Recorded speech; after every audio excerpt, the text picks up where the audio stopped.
ਨਮਸਕਾਰ ਆਕਾਸ਼ਵਾਣੀ ਜਲੰਧਰ ਤੋਂ ਸਮਾਚਾਰ ਦਰਸ਼ਨ ਦੇ ਇੱਕ ਨਵੇਂ ਅੰਕ ਨਾਲ ਮੈਂ ਚੰਚਲ ਸ਼ਰਮਾ।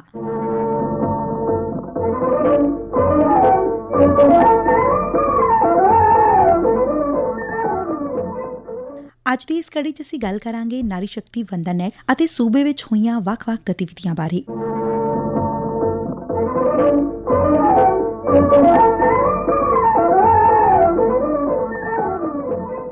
ਲੋਕ ਸਭਾ ਵੱਲੋਂ ਮਹਿਲਾ ਰਾਖਵਾਂਕਰਨ ਬਿੱਲ ਪਾਸ ਕਰ ਦਿੱਤਾ ਗਿਆ, ਜਿਸ ਨੂੰ ਨਾਰੀ ਸ਼ਕਤੀ ਵੰਦਨ ਐਕਟ ਦੇ ਨਾਮ ਨਾਲ ਜਾਣਿਆ ਜਾਵੇਗਾ। ਇਸ ਬਿੱਲ ਵਿੱਚ ਔਰਤਾਂ ਨੂੰ ਲੋਕ ਸਭਾ ਅਤੇ ਵਿਧਾਨ ਸਭਾਵਾਂ 'ਚ 33% ਰਾਖਵਾਂਕਰਨ ਦਿੱਤਾ ਗਿਆ। ਪ੍ਰਧਾਨ ਮੰਤਰੀ ਨਰਿੰਦਰ ਮੋਦੀ ਨੇ ਲੋਕ ਸਭਾ 'ਚ ਬੇਮਿਸਾਲ ਹਮਾਇਤ ਨਾਲ 128ਵੀਂ ਸੋਧ ਬਿੱਲ ਦੇ ਪਾਸ ਹੋਣ ਤੇ ਖੁਸ਼ੀ ਪ੍ਰਗਟਾਈ ਅਤੇ ਦੇਸ਼ ਦੀ ਨਾਰੀ ਸ਼ਕਤੀ ਨੂੰ ਵਧਾਈ ਦਿੰਦਿਆਂ ਕਿਹਾ, नारी शक्ति वंदन अधिनियम इसके माध्यम से हमारा लोकतंत्र और मजबूत होगा।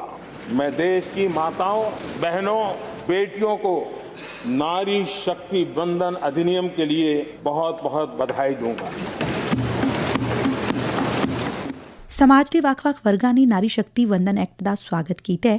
ਉੱਥੇ ਹੀ ਇਸ ਦੇ ਪਾਸ ਹੋਣ ਨਾਲ ਮਹਿਲਾਵਾਂ 'ਚ ਖੁਸ਼ੀ ਅਤੇ ਉਤਸ਼ਾਹ ਵੇਖਣ ਨੂੰ ਮਿਲ ਰਿਹਾ ਹੈ। पठानकोट की रहने वाली सोनिया ने इसलिए प्रधानमंत्री नरेंद्र मोदी का धन्यवाद किया। मैं आज मोदी जी के इस निर्णय से बहुत ही खुश हूँ जो उन्होंने लेडीज़ के लिए 33% रिजर्वेशन करी है।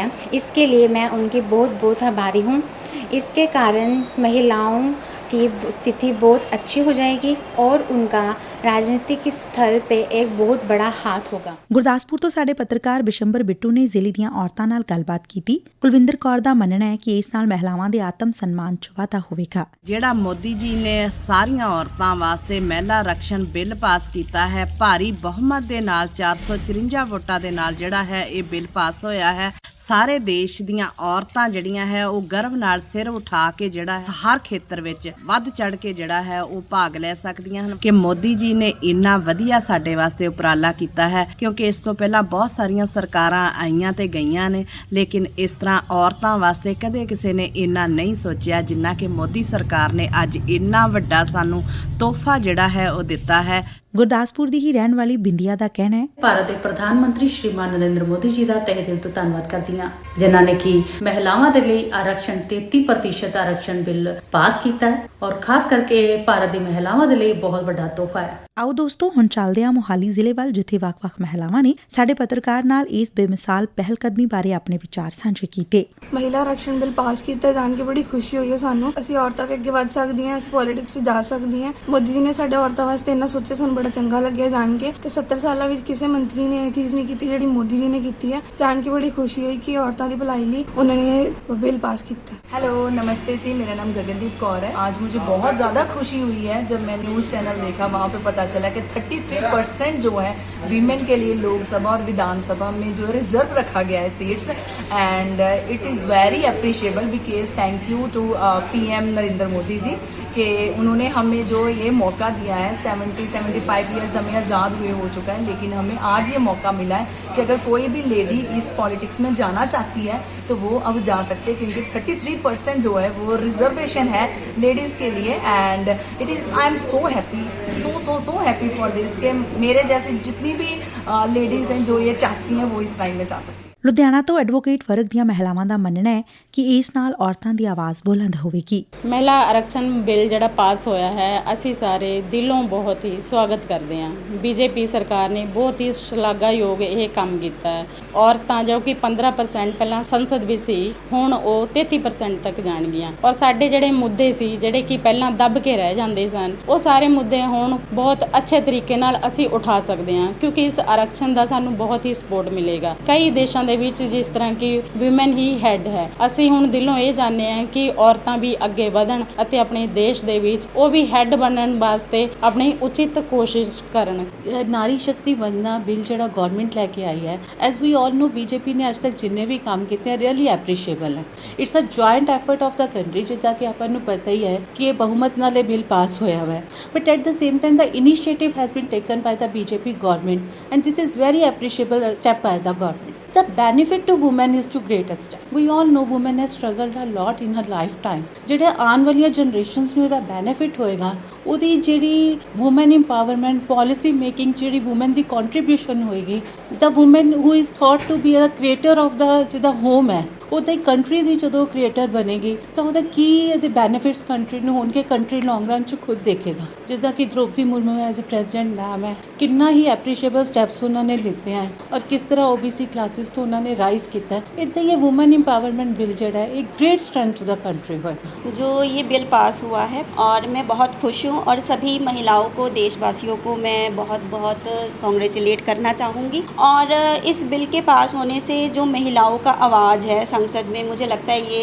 बढ़ चढ़ के और आएंगी और हमारे हक के बारे में भी बात होगी। और मैं चाहूँगी एक दिन कि हमारे देश की भी जो प्रधानमंत्री हो एक महिला हो। ਪ੍ਰਧਾਨ ਮੰਤਰੀ ਨਰਿੰਦਰ ਮੋਦੀ ਵੱਲੋਂ ਬੀਤੇ ਦਿਨੀ ਸ਼ੁਰੂ ਕੀਤੀ ਗਈ PM ਵਿਸ਼ਵਕਰਮਾ ਯੋਜਨਾ ਦਾ ਵੱਖ-ਵੱਖ ਕਿੱਤਿਆਂ ਨਾਲ ਜੁੜੇ ਕਾਰੀਗਰਾਂ ਅਤੇ ਮਿਹਨਤਕਸ਼ਾਂ ਨੇ ਭਰਵਾਂ ਸਵਾਗਤ ਕੀਤਾ ਹੈ। ਕਾਰੀਗਰਾਂ ਅਤੇ ਮਿਹਨਤਕਸ਼ਾਂ ਦਾ ਮੰਨਣਾ ਹੈ ਕਿ ਇਸ ਯੋਜਨਾ ਨਾਲ ਉਹਨਾਂ ਨੂੰ ਆਪਣਾ ਕਾਰੋਬਾਰ ਵਧਾਉਣ ਵਿੱਚ ਬਹੁਤ ਮਦਦ ਮਿਲੇਗੀ। ਪੇਸ਼ੇ ਵਜੋਂ ਮੇਰਾ ਕੰਮ ਹੈ ਟੇਲਰ ਦਾ। ਸਾਡੇ ਪ੍ਰਧਾਨ ਮੰਤਰੀ ਸ਼੍ਰੀ ਨਰਿੰਦਰ ਮੋਦੀ ਜੀ ਨੇ ਵਿਸ਼ਵਕਰਮਾ ਯੋਜਨਾ ਲਾਗੂ ਕੀਤੀ ਹੈ। ਇਸ ਸਕੀਮ ਅਧੀਨ ਮਿਲਣ ਵਾਲੀ ਕਰਜ਼ਾ ਰਾਸ਼ੀ ਅਸੀਂ ਆਪਣੇ ਧੰਦੇ ਵਿੱਚ ਨਿਵੇਸ਼ ਕਰਕੇ ਆਪਣੀ ਕਮਾਈ ਨੂੰ ਹੋਰ ਵਧਾ ਸਕਦੇ ਹਾਂ ਤੇ ਤੁਹਾਨੂੰ ਵੀ ਗੁਜ਼ਾਰਿਸ਼ ਹੈ ਕਿ ਤੁਸੀਂ ਵੀ ਇਸ ਸਕੀਮ ਦਾ ਭਰਪੂਰ ਫਾਇਦਾ ਚੱਕੋ। ਪ੍ਰਧਾਨ ਮੰਤਰੀ ਨਰਿੰਦਰ ਮੋਦੀ ਜੀ ਵੱਲੋਂ ਜੋ ਕਾਮਗਾਰਾਂ ਲਈ ਜੋ ਲੱਕੜ ਦਾ, ਲੋਹੇ ਦਾ, ਜੋ ਵੀ ਹੱਥ ਦਸਤੀ ਦਾ ਕੰਮ ਕਰਦੇ ਨੇ, ਇਹਨਾਂ ਦੀ ਭਲਾਈ ਵਾਸਤੇ ਯੋਜਨਾ ਚਲਾਈ ਗਈ ਹੈ, ਉਹ ਬਹੁਤ ਵਧੀਆ ਮੇਰੇ ਹਿਸਾਬ ਨਾਲ। ਇਸ ਨਾਲ ਇਸ ਸਮਾਜ ਦਾ ਜੋ ਵੀ ਹੱਥ ਦਸਤੀ ਦਾ ਕੰਮ ਕਰਦੇ ਨੇ ਜਿੰਨੇ ਵੀ ਸਾਥੀ, ਉਹਨਾਂ ਦੀ ਭਲਾਈ ਲਈ ਇਹ ਯੋਜਨਾ ਬਹੁਤ ਲਾਹੇਵੰਦ ਸਾਬਤ ਹੋਏਗੀ ਜੀ। ਪੇਸ਼ੇ ਤੋਂ ਦਰਜੀ ਦਾ ਕੰਮ ਕਰਦਾ ਹਾਂ। ਮੈਂ ਪ੍ਰਧਾਨ ਮੰਤਰੀ ਨਰਿੰਦਰ ਮੋਦੀ ਜੀ ਦਾ ਤਹਿ ਦਿਲੋਂ ਧੰਨਵਾਦ ਕਰਦਾ ਹਾਂ, ਜਿਨ੍ਹਾਂ ਨੇ ਸਾਨੂੰ ਛੋਟਾ ਮੋਟਾ ਕੰਮ ਕਰਨ ਵਾਲੇ ਕਾਰੀਗਰਾਂ ਨੂੰ ਕਰਜ਼ਾ ਦੇਣ ਦੀ ਸਹੂਲਤ ਦਾ ਐਲਾਨ ਕੀਤਾ ਹੈ। ਅਸੀਂ ਆਪਣਾ ਕੰਮ ਵਧਾ ਵੀ ਸਕਦੇ ਹਾਂ। 8% ਵਿਆਜ ਤੇ ਕਰਜ਼ਾ ਦਿੱਤਾ ਜਾਣਾ ਹੈ, जिस दी कर्जदार कोलों कोई गारंटी भी नहीं ली जा रही। मुझे स्टिचिंग आती है और मुझे यहाँ पे पता लगा कि PM नरेंद्र मोदी द्वारा PM विश्वकर्मा योजना चलाई जा रही है और मैं इसलिए यहाँ पे आई हूँ और मैं बाकी लड़कियों से भी आग्रह करती हूँ कि वो भी यहाँ पर आएँ और इस योजना का लाभ उठाएं। मैंने प्रधानमंत्री विश्वकर्मा योजना बारे पता लग्या सीगा जी। मैं सिलाई का काम करदा जी। सारे गरीब परिवार जिन्ने भी है, जिन्ने भी अपने छोटे सनतकार है, जो भी दिहाड़ी मजदूर जो भी करते हैं, सारे भी उन्होंने ਉਹਦਾ ਲਾਭ ਲੈਣਾ ਚਾਹੀਦਾ ਜੀ। ਪ੍ਰਧਾਨ ਮੰਤਰੀ ਨਰਿੰਦਰ ਮੋਦੀ ਵੱਲੋਂ PM ਵਿਸ਼ਵਕਰਮਾ ਯੋਜਨਾ ਤਹਿਤ ਬੀਤੇ ਦਿਨੀ ਸਨਮਾਨਿਤ ਦੇਸ਼ ਦੇ 18 ਕਿਰਤੀਆਂ ਵਿੱਚੋਂ ਅੰਮ੍ਰਿਤਸਰ ਤੋਂ ਸ਼ਿਕਲੀਗਰਾਂ ਚੋਂ ਕਿਰਪਾਨਾਂ ਬਣਾਉਣ ਵਾਲੇ ਲੋਹਾਰ ਰਵੇਲ ਸਿੰਘ ਵੀ ਸ਼ਾਮਲ ਰਹੇ। ਉਹਨਾਂ ਨੂੰ ਸਰਟੀਫਿਕੇਟ ਅਤੇ ID ਕਾਰਡ ਦੇ ਕੇ ਸਨਮਾਨਿਤ ਕੀਤਾ ਗਿਆ। ਰਵੇਲ ਸਿੰਘ ਨੇ ਸਨਮਾਨ ਦੇਣ ਲਈ ਮੋਦੀ ਸਰਕਾਰ ਦਾ ਧੰਨਵਾਦ ਕੀਤਾ। ਜੋ ਇਸ ਮੁਕਾਮ ਤੱਕ ਪਹੁੰਚੇ ਆ, ਇਹ ਬਹੁਤ ਬਹੁਤ ਧੰਨਵਾਦ ਹੈ ਮੋਦੀ ਸਾਹਿਬ ਜੀ ਦਾ। ਤਾਂ ਸਾਨੂੰ ਸਵਾਗਤ ਕੀਤਾ ਮੋਦੀ ਸਾਹਿਬ ਜੀ ਨੇ, ਸਾਨੂੰ ਇਹ ਸਰਟੀਫਿਕੇਟ ਦਿੱਤਾ ਔਰ ਸਾਨੂੰ ਨਾਮ ਦਿੱਤਾ ਤੇ ਸਾਨੂੰ ਇਹ ਵੀ ਵਾਅਦਾ ਕੀਤਾ ਵੀ ਚਲੋ ਜੋ ਵੀ ਤੁਹਾਡੀ ਜਿੱਥੇ ਵੀ ਤੁਹਾਡੀ ਪੇਠਣੀ ਮੈਂ ਲੱਗਣ ਦੇਵਾਂਗਾ, ਤੁਹਾਨੂੰ ਕਿਸੇ ਚੀਜ਼ ਦੀ ਲੋੜ ਹੋਏਗੀ ਮੈਂ ਤੁਹਾਡੇ ਨਾਲ ਆ। ਨਵੀਂ ਦਿੱਲੀ ਵਿੱਚ ਬੀਤੇ ਦਿਨੀ ਹੋਈ G20 ਸਿਖਰ ਕਾਨਫਰੰਸ ਦੌਰਾਨ ਰਾਤ ਦੇ ਖਾਣੇ ਸਮੇਂ ਕਰਵਾਏ ਗਏ ਸੰਗੀਤ ਸਮਾਗਮ 'ਚ ਪੰਜਾਬ ਦੇ ਕਲਾਕਾਰਾਂ ਈਸ਼ਰ ਸਿੰਘ ਅਤੇ ਸੰਦੀਪ ਸਿੰਘ ਨੇ ਵੀ ਆਪਣੀ ਕਲਾ ਦੇ ਜੌਹਰ ਦਿਖਾਏ। ਤੰਤੀ ਸਾਜ਼ਾਂ ਨਾਲ ਆਪਣੀ ਸ਼ਾਨਦਾਰ ਪੇਸ਼ਕਾਰੀ ਨਾਲ ਇਹਨਾਂ ਨੇ ਦੇਸ਼ ਵਿਦੇਸ਼ ਦੇ ਪ੍ਰਾਹੁਣਿਆਂ ਦਾ ਮਨ ਮੋਹ ਲਿਆ। ਉਹਨਾਂ ਆਕਾਸ਼ਵਾਣੀ ਨਾਲ ਗੱਲਬਾਤ ਕਰਦਿਆਂ ਕਿਹਾ, ਸ਼ਾਸਤਰੀ ਸੰਗੀਤ ਦੇ ਨਾਲ ਆਪਣੇ ਰਾਜਾਂ ਦਾ ਸੰਗੀਤ ਵੀ ਪੇਸ਼ ਕੀਤਾ। ਮੈਂ ਪੰਜਾਬ ਵਿੱਚੋਂ ਗਿਆ ਹੋਣ ਕਰਕੇ ਮੈਨੂੰ ਮੌਕਾ ਮਿਲਿਆ ਕਿ ਮੈਂ ਸ਼ਾਸਤਰੀ ਸੰਗੀਤ ਦੇ ਵਿੱਚ 2 ਜੁਗਲਬੰਦੀਆਂ ਕੀਤੀਆਂ ਤੇ ਜਿਸ ਵਿੱਚ ਪਹਿਲੀ ਮੇਰੀ ਜੁਗਲਬੰਦੀ ਸੁਰ ਸ਼ਿੰਗਾਰ ਨਾਲ ਸੀ, ਜਿਸ ਵਿੱਚ ਰਾਗ ਮੀਆਂ ਮਲਹਾਰ ਦੇ ਨਾਲ ਜੁਗਲਬੰਦੀ ਹੋਈ। ਮੇਰੀ ਦੂਸਰੀ ਸ਼ਾਸਤਰੀ ਸੰਗੀਤ ਦੀ ਜੁਗਲਬੰਦੀ ਸੀ ਬਾਂਸੁਰੀ ਨਾਲ, ਜਿਸ ਵਿੱਚ ਰਾਗ ਪਹਾੜੀ ਪੇਸ਼ ਕੀਤਾ ਗਿਆ। ਇਸ ਤੋਂ ਇਲਾਵਾ ਬਹੁਤ ਸਾਰੇ ਭਜਨ ਜਿਵੇਂ ਰਘੂਪਤੀ ਰਾਘਵ ਰਾਜਾ ਰਾਮ, ਅਛੂਤਮ ਕੇਸ਼ਵਮ ਸੁੰਦਰਮ, ਸ਼੍ਰੀ ਕ੍ਰਿਸ਼ਨ ਗੋਵਿੰਦ, ਅਜਿਹੇ ਭਜਨ ਇਹਨਾਂ ਦੇ ਨਾਲ ਅਸੀਂ ਪੰਜਾਬ ਦੇ ਰੰਗ, ਪੰਜਾਬ ਦੇ ਲੋਕ ਸੰਗੀਤ ਨੂੰ ਵੀ ਪੇਸ਼ ਕੀਤਾ, ਜਿਸ ਵਿੱਚ ਛੱਲਾ, ਲੱਠੇ ਦੀ ਚਾਦਰ ਤੇ ਰਤੀ ਸੰਗੀਤ ਦੀ ਸ਼ੈਬਰ ਲੱਗੀ, ਜਿਸ ਵਿੱਚ ਵੱਖ-ਵੱਖ ਪ੍ਰਾਂਤਾਂ ਤੋਂ, ਵੱਖ-ਵੱਖ ਸੂਬਿਆਂ ਤੋਂ ਆਏ ਕਲਾਕਾਰਾਂ ਨੇ ਆਪਣੀ ਹਾਜ਼ਰੀ ਲਵਾਈ, ਜਿਸ ਵਿੱਚ ਪੁਰਾਤਨ ਸਾਜ਼ ਉਹਨਾਂ ਨੂੰ ਪੇਸ਼ ਕੀਤਾ ਗਿਆ। ਇਸ ਵਿੱਚ ਸੂਬਿਆਂ ਦੇ ਲੋਕ ਸੰਗੀਤ, ਸਾਡੇ ਭਾਰਤ ਵਿੱਚ ਗਾਏ ਵਜਾਉਣ ਵਾਲੇ ਰਾਗ ਇੱਥੇ ਵਜਾਇਆ ਗਿਆ। ਇਸ ਦੇ ਨਾਲ ਜਿਵੇਂ ਗਾਇਤਰੀ ਮੰਤਰ, ਰਾਮ ਰਤਨ ਧਨ ਪਾਇਓ, ਇਸ ਤਰ੍ਹਾਂ ਦੇ ਸਾਰੇ ਜੋ ਆਪਣੇ ਅਸੀਂ ਦੇਸ਼ ਵਿੱਚ ਭਜਨ ਗਾਉਂਦੇ ਹਾਂ, ਉਹ ਸਾਰੇ ਉਹਨਾਂ ਉੱਪਰ ਵਜਾਏ ਗਏ ਤੇ ਅਖੀਰ ਵਿੱਚ ਮਿਲੇ ਸੁਰ ਮੇਰਾ ਤੁਮਾਰਾ ਦੀ ਧੁਨ ਦੇ ਨਾਲ ਸਮਾਪਤੀ ਕੀਤੀ। ਇਸ ਦੇ ਨਾਲ ਹੀ ਸਮਾਚਾਰ ਦਰਸ਼ਨ ਦਾ ਇਹ ਅੰਕ ਖਤਮ ਹੁੰਦਾ ਹੈ। ਅਗਲੇ ਹਫ਼ਤੇ ਕਿਸੇ ਹੋਰ ਵਿਸ਼ੇ ਤੇ ਹੋਵੇਗੀ ਮੁਲਾਕਾਤ। ਤਦ ਤੱਕ ਲਈ ਮੈਨੂੰ ਦਿਓ ਇਜਾਜ਼ਤ। ਨਮਸਕਾਰ। ਪੇਸ਼ਕਸ਼ ਸ਼ਿਸ਼ੂ ਸ਼ਰਮਾ ਸ਼ਾਂਤਲ, ਵਾਚਿਕਾ ਚੰਚਲ ਸ਼ਰਮਾ, ਪੇਸ਼ਕਾਰੀ ਸਹਾਇਕ ਰਾਹੁਲ ਕੁਮਾਰ।